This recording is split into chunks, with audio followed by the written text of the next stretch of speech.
여러분 안녕하세요, 김혁혜입니다.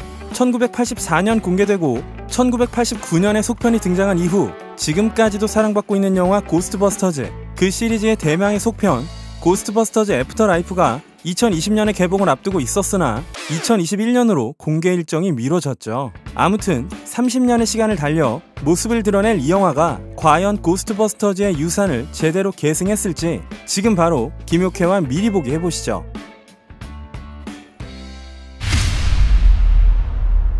오클라호마의 광대한 광야. What are you doing here in Somerville anyway? Honestly, my mom won't say it, but we're completely broke. And the only thing that's left in our name is this creepy old farmhouse our grandfather left us in the middle of nowhere.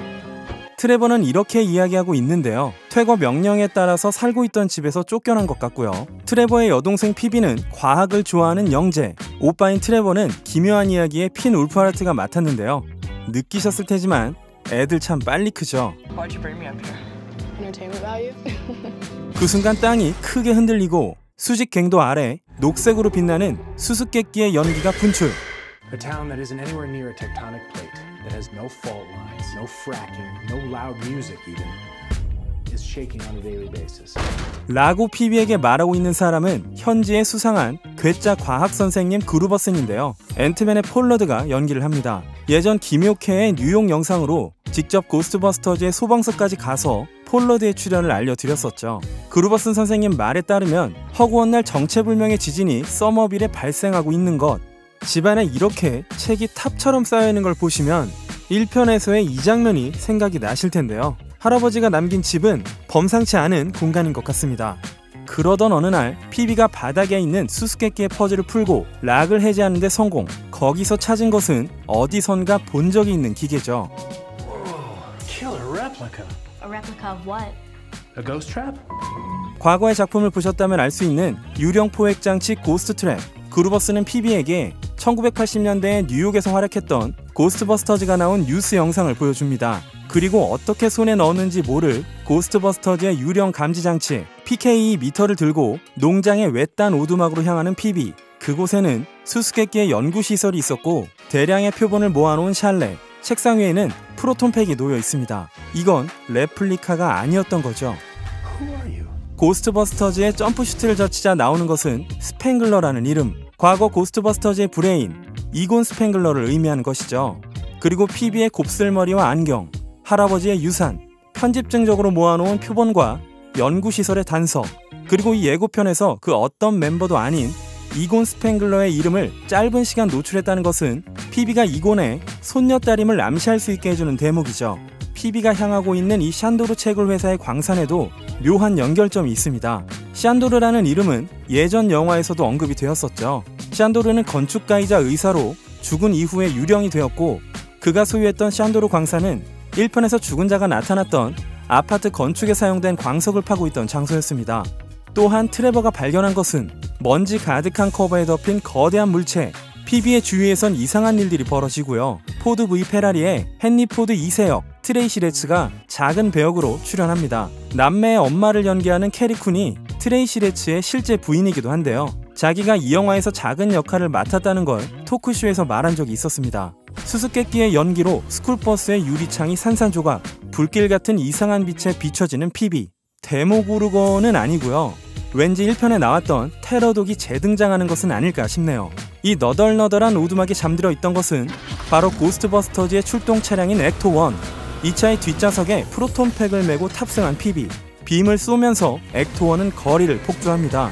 그 이유는 이 녀석을 잡기 위해서인데요. 고스트버스터즈의 마스코트, 바로 먹개비, 슬리머까지 재등장하는군요. 여기까지 고스트버스터즈 애프터라이프를 미리 보기 해봤습니다. 역시 사전 정보와 비하인드 예습해두고 가셔야죠. 이 영화의 내용은 시골 마을로 이사온 트레버와 피비 남매가 할아버지가 남긴 집에 살게 되었고, 그 땅에서 일어나는 기이한 현상의 수수께끼에 맞서가며 할아버지의 정체를 찾아가는 모습이 그려지는 것으로, 두 명의 남매 주인공은 고스트버스터즈 멤버 중 누군가의 손자, 손녀라는 설정입니다. 두 남매는 이곤 스팽글러의 혈육인 듯 천연 파마머리 같은 헤어스타일에 특히 여동생인 피비는 이곤처럼 안경까지 쓰고 있죠. 피비 역의 맥케나 그레이스는 예고편만으로도 꽤나 영재스러운 모습을 보여주는데요. 헐리우드에서는 천재적인 아역이라는 평을 듣고 있는 중이죠. 캡틴 마블에서 주인공의 어린 시절을 연기하기도 했고요. 트레버 역의 핀 울프하르트는 부모님의 영향으로 이 시리즈를 보면서 자랐다고 하는데요. 핀이 말하길 시리즈의 팬들이 보기에도 원작에 매우 충실한 접근을 하고 있다는 걸 느낄 수 있을 거라고 합니다. 그리고 남매에게 힘을 보태는 사람이 바로 앤트맨의 폴 러드. 현역 슈퍼히어로의 참전은 뭔가 이 영화에 무게감과 믿음을 주죠. 캐스팅 명단을 보면 오리지널 멤버들도 많이 복귀를 합니다. 피터 뱅크먼 역의 빌 머레이, 레이먼드 역의 댄 에크로이드, 윈스턴 역의 어니 허드슨, 티나 베런 역의 시고니 위버까지 출연이 확정되어 있죠. 릭 모라니스는 1996년 이후로 연예계를 은퇴 중이었는데요. 아이가 커졌어요, 애들이 줄었어요의 후속편에 등장한다는 소문도 얼마 전에 있긴 했거든요. 그렇지만 이번 고스트버스터즈 캐스트 명단에는 이름이 없습니다. 고스트버스터즈의 원년 멤버인 빌 머레이는 이 영화의 각본이 무척 좋았고 여러가지 감정과 가족적인 요소가 포함되어 있기 때문에 굉장히 재미있었다라는 아주 호의적인 인상을 피력했는데요. 이 편으로부터 약 30년의 세월이 흐른 지금 빌 머레이는 69세가 되었기에 뱅크먼 박사를 비롯해서 다시 등장하는 멤버들은 이미 나이를 먹고 상처를 입은 남자들이 되었다. 그런 점들을 전하려고 한다 라는 말도 남겼습니다. 이곤 역의 해럴드 레미스는 이 영화에 나올 수가 없죠. 2014년에 세상을 떠났기 때문인데요. 해럴드 레미스와 빌 머레이는 사랑의 블랙홀이라는 걸작을 남겼지만 둘의 관계는 점차 나빠졌고 해럴드가 세상을 떠나기 전에 빌이 해럴드를 찾아가서 화해를 하면서 해럴드가 편안히 눈을 감을 수 있었다고 해럴드의 딸이 밝힌 바가 있었습니다. 그런 의미로 빌 머레이가 정규 속편에 돌아오는 건 너무나도 팬으로서 반갑고 감동적인 이야기. 새롭게 등장하는 손자 손녀가 이곤 스팽글러의 후예라는 것은 영화 안팎으로 인물 자체에 대한 리스펙에서 온 설정이 아닌가 싶고요.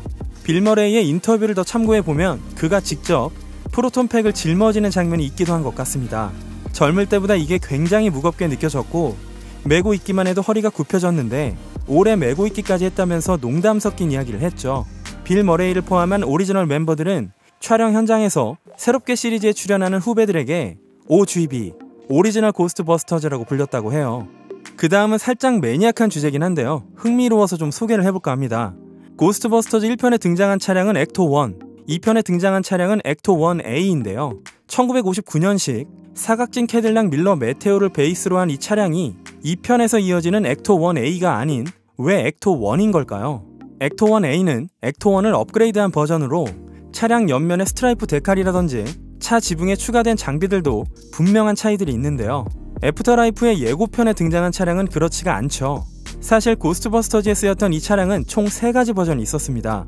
영화 속에 등장했던 개조 전 버전인 1959년형 캐딜락, 1984년 1편에 등장했던 엑토 1, 1989년 2편에 등장했던 엑토 1A죠. 엑토 1은 2편 촬영 중에 브루클린 브리지에서 운행 중에 파손이 되었었고 소니는 1, 2편에 등장했던 차량 2대 모두를 완전히 복원하기로 합니다. 그래서 먼저 복원한 건 엑토 1이었고요. 복원이 끝나고 2014년부터 여러 장소에 전시를 합니다. 그러나 2편의 엑토 1A는 소니 측이 예산을 삭감하며 복원 계획이 무산. 고스트버스터즈 팬들은 직접 이 차를 소니로부터 구입해서 이 유산을 되살리고 싶다면서 엑토 1A 복원 서명운동을 시작했었죠. 결국 12,000명이 서명을 했지만 여전히 소니가 소유 중이고 복원도 아직까지는 되지 않고 있습니다.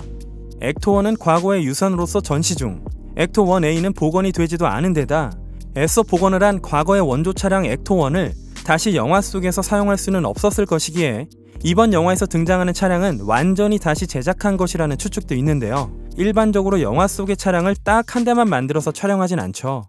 만약의 경우를 대비해 대체 차량도 만들기 때문에 새로 만든 엑토 1이라는 것은 합리적인 의견이라는 생각이 듭니다.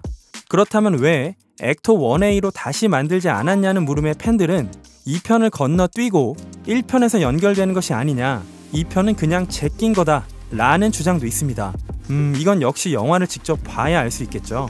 이 영화는 전작들을 모르는 젊은 세대들도 즐길 수 있는 내용이라고 하죠. 감독인 제이슨 라이트먼은 지금까지의 코미디 요소에 공포를 담은 내용으로 되어 있다고 밝혔죠. 제이슨 라이트먼은 전작의 감독인 아이번 라이트먼의 아들입니다. 아버지의 후광으로 자격 없는 사람에게 주어진 상속은 아닌 게요. 제이슨 라이트먼은 주노, 인디에어 등을 만들었던 초실력파 감독이기 때문입니다. 팬들이 그닥 인정하지 않는 2016년의 리부트 버전에서는 과거 1, 2편의 출연진들이 카메오로만 살짝 등장하지만 이번 애프터라이프에서는 그대로의 배역으로 등장하는 것만 봐도 확실히 정통 속편임을 보여주고 있습니다. 확실한 것은 주분할 느낌, 즉 10대 성장물스러운 작품이 될 거라는 거겠죠. 요즘 그것, 기묘한 이야기 등으로 익숙한 느낌이기도 한데요. 고스트버스터즈의 속편이지만 고스트버스터즈 같지 않다는 느낌도 어느 정도는 시대에 맞는 노림수가 아닐까 싶습니다. 영화의 개봉일은 원래 2020년이었으나 2021년 3월 5일로 미뤄진 상태입니다. 팬들의 긴 기다림을 달래줄 영화이길 바라겠고요. 오늘은 여기까지 하겠습니다. 지금까지 기묘한 KG의 KG였습니다.